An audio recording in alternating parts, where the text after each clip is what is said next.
구독자 여러분 안녕하세요. 놀비입니다. 오늘은요 버크만 진단을 도입해서 조직 문화의 변화를 가져온 기업의 사례를 하나 소개해 드리도록 하겠습니다. 오늘 소개해 드릴 기업은 말컴이라는 회사인데요. 미국 회사고요. 회계자문 서비스를 제공하는 기업입니다. 직원 수는 2,500명 정도가 되고 매출이 13억 불이니까요. 현재 환율 기준으로 하면 연매출 한 1,800억 원 정도를 기록하고 있는 회사다라고 생각하시면 될 것 같습니다.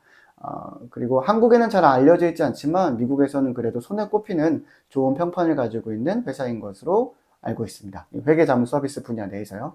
자, 그럼 말컴이라는 회사가 버크만 진단을 도입하게 된 이유를 좀 설명을 드리면, 말컴은 좀 사업을 확장하고 싶었습니다. 그러기 위해서 신규 채용, 유능한 인재들을 채용하고 싶었고요. 기존의 직원분들의 능력을 좀 개발하고 싶었습니다. 특히 소프트 스킬에 해당하는 리더십이나 커뮤니케이션 스킬을 좀 끌어올려서 새로운 신규 채용자들이 늘어났을 때 그들을 잘 육성하고 전체적인 조직 문화를 잘 만들어서 비즈니스를 키워나가고 싶었던 그런 니즈를 가지고 있었던 것 같습니다.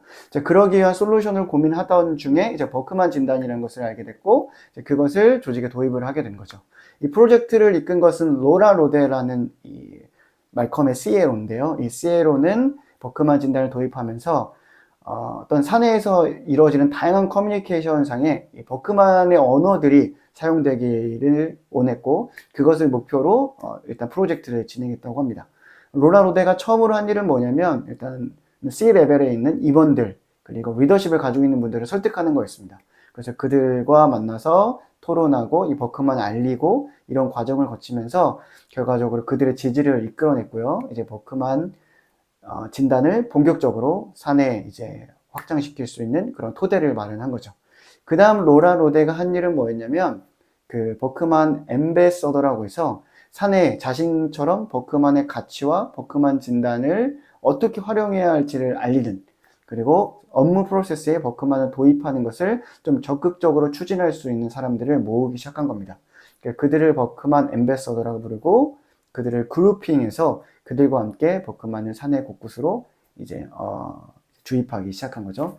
자, 그렇게 스텝을 하나하나 밟아 나가기 시작을 했습니다.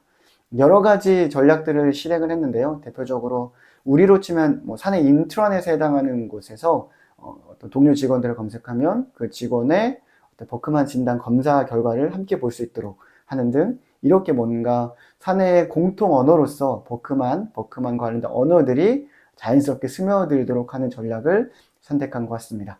크게 세 가지 분야의 버크만을 주로 이제 도입하기 시작했는데요. 첫 번째는 채용이고요. 두 번째는 TD, 그러니까 인재 경영 파트고요. 세 번째는 어떤 코칭과 멘토링 파트에 이제 버크만 진단을 도입하기 시작하겠습니다.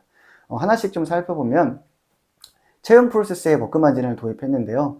과거에는 채용 시에 우리 회사가 요구하는, 이 말컴이라는 회사가 요구하는 그 자격 조건, 그 직무를 수행할 수 있는 요건을 갖추고 있는지를 주로 봤는데, 이제는 버크만 진단을 실시해서 그 사람의 채용 예정자의 버크만 진단 결과를 채용에 참고하기 시작했습니다.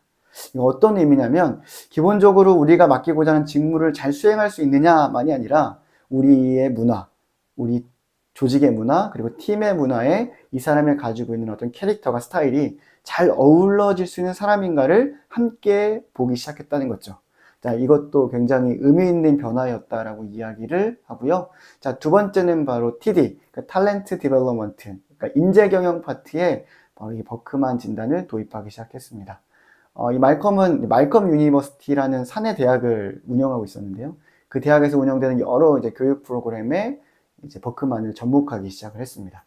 그래서 시니어들을 위한 교육에도 접목을 하고, 리더들을 위한 교육에도 접목을 하고, 또 고성과자들을 위한 교육, 그리고 신입사원들을 위한 교육 등등등, 신임 관리자를 위한 교육 등 여러 파트에 이 버크만을 도입을 해서 팀빌딩 세션을 추가하든지, 방법은 다양했을 수 있을 것 같습니다. 그렇게 해서 사내 교육을 받는 사람들이 이 유니버시티에 들어온 사람들, 특히 고성과자들이 자연스럽게 버크만에게 익숙해지도록 하고, 이것을 자신의 업무에 어떻게 응용할지, 관리자의 경우 그런 방법들을 하나하나씩 배워갈 수 있는 그런 조건을 형성해 준 거죠. 그리고 코칭 및 멘토링에는 어떻게 접목을 했냐면, 사내 그 직원들끼리 짝을 이루도록 했어요. 하나의 페어를 만들어서 서로의 버크만 진단 검사를 가지고 서로와 대화하고 서로를 코칭해주고 피드백을 주고받고 일상적인 커뮤니케이션 할 수 있는 그런 기회들을 만들어가기 시작한 겁니다. 그렇게 이렇게 세 가지죠. 채용, 인재 경영, 그리고 코칭 및 멘토링 요 세션에 전 하나씩 이제 버크만을 쭉쭉쭉 넣어가기 시작한 겁니다. 정확하게 어느 정도 기간이 되었는지는 이 케이스 사례에 나와 있진 않지만 아마도 제법 긴 시간 동안 이런 프로젝트를 진행했던 것 같습니다. 자, 그 결과 이 말컵이라는 회사에 놀라운 변화들이 일어나기 시작했습니다. 이 로라 노데라는 사람은 이 버크만 진단으로 인한 ROI를 뭐 단순히 숫자로만 확인할 수 있는 것이 아니라 굉장히 많은 변화들을 스스로 목격했다고 합니다. 그리고 CEO를 비롯한 리더들 역시 굉장히 만족했다고 하는데 가장 큰 변화는 뭐냐면 내부 사내 커뮤니케이션에서 이 버크만에서 쓸 법한 용어들 그리고 버크만 진단을 염두에 둔 듯한 커뮤니케이션이 굉장히 활발해졌다는 거죠. 그러니까 버크만이 말하는 여러 가지 철학 그리고 버크만이 가지는 가치, 버크만을 통해서 어떤 서로의 차이를 좁혀나가는 부분에 대한 이야기들이 굉장히 활발하게 사내에서 일어나게 되었다. 이것이 버크만 진단을 이용해서 얻은 가장 큰 수확 중 하나다라고 이야기를 하고 있습니다.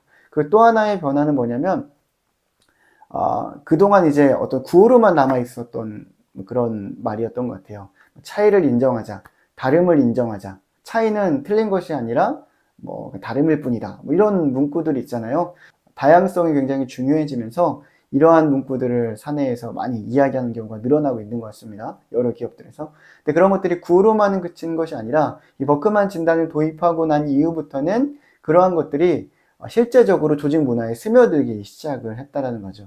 그래서 나아가서 차이를 인정하는 것이 아니라 서로 간의 차이를 인정하는 수준이 아니라 서로 간의 차이를 활용해서 상승 효과를 만들어내는 마치 과거 르네상스가 굉장히 다양한 문화들이 어우러지면서 르네상스가 일어나는 것처럼 그런 현상이 사내에서 일어나려고 한다라고 이야기를 하고 있습니다. 굉장히 많은 변화가 일어났다는 거죠. 자, 이처럼 버크만 진단을 활용해서 이렇게 조직 문화를 바꿔나가는 사례가 있어서 하나 여러분에게 소개를 해드렸습니다. 자, 한국에서도 버크만 진단을 활용해서 활용하려는 시도들이 굉장히 많이 이어지고 있습니다. 근데 아쉬운 게 하나 있는데요.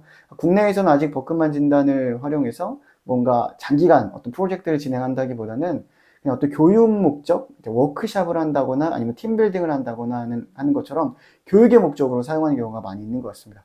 물론 그것도 굉장히 가치가 있죠. 하지만 중요한 것은 버크만 진단이라는 도구는 그것보다 훨씬 더 지속적으로 큰 임팩트를 조직에 줄 수 있는 그런 잠재성을 가지고 있는 도구라고 생각합니다.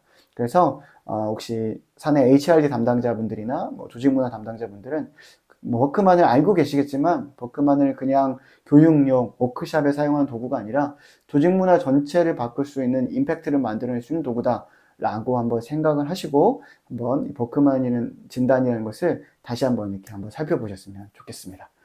차이를 인정하는 것을 넘어 차이를 가치로 만들어낼 수 있는 그런 문화를 만드는데 활용하셨으면 좋겠다라는 생각이 들어서 오늘 미국에 있는 말컵이라는 회사의 사례를 간단하게 요약해서 여러분들에게 한번 소개해 봤습니다.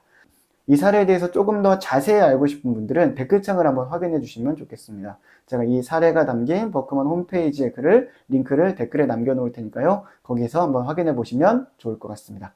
자, 오늘 버크만 진단에 관련된 이야기는 여기까지 하겠고요. 다음에 더 좋은 컨텐츠로 인사드리도록 하겠습니다. 끝까지 경청해 주셔서 정말 감사합니다. 고맙습니다.